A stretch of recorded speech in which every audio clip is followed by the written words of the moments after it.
এই যে জুলাই সনদের জন্য এত পরিশ্রম করা হলো, এটা জাস্ট এখন একটা সাইনবোর্ড হয়ে গিয়েছে। কিসের? এটা নিয়ে কিছু পুরুষ মানুষ তাদের ইগোর লড়াই নেমে গেছে। কেউ বলছে অমুক নির্বাচন চায় না, এজন্য এটা নিয়ে কথা বলছে।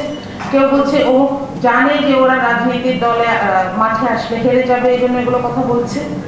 আমি জানি না এই ধরনের কথাগুলোর পেছনে আসলে উদ্দেশ্য কি।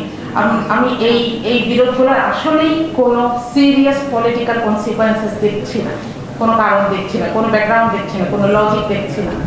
তাহলে এই ব্যাপারগুলোতে অযথা কথা চালাচালির বদলে এইটাকে যদি আপনি সিরিয়াসলি করেই থাকেন, এখানে রাষ্ট্রের প্রায় 1.5 কোটি টাকা খরচ হয়েছে, সেটার ব্যাপারে যদি আপনার জবাবদিহিতা ঠিক রাখতে চান, তাহলে আপনাকে এই সনদকে একটা আইনি ভিত্তিতে নিয়ে যেতেই হবে। আর না হয় সরকার হয়ে যাওয়ার পরে, ইনফ্যাক্ট আমার মনে হয় আদেশ হিসেবে জারি হওয়ার পরেও নতুন সরকার এটাকে কিভাবে গ্রহণ করবে, কিভাবে বহন করবে, সেটার কিছু পূর্বাভাস আমরা দেখতে পাচ্ছি। আমি আর বিস্তারিত বলতে চাচ্ছি না। তো সবার শেষে আমি বলতে চাই যে জুলাই সনদ আসলে একটি কাগজে লেখা কিছু শব্দ না, কিছু দাবি না, বরং জুলাই সনদ হচ্ছে 24-এর আন্দোলনের একটি স্বীকৃতি। যারা এই আন্দোলন করেছিল তাদেরকে আমরা জুলাই সনদের প্রণয়ন করতে তাদেরকে দেখি নাই। তাহলে তাদেরকে আমাদের কোথায় খুঁজে বের করতে হবে?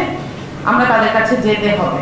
আমরা চাই গণভোটের অজুহাতে হলেও আমাদের রাজনৈতিক দলগুলো তাদের নিজেদের মার্কার জন্য ভোট চাইতে যেরকম মানুষের কাছে যায়, নিজেদের নির্বাচনী ইশতেহারকে যেরকম ব্যাখ্যা করে, এরকম প্রতিটি ঘরে ঘরে মা বোনদের কাছে, ভোটারদের কাছে যাবেন এবং ব্যাখ্যা করবেন কেন তাকে ভোট দিতে হবে।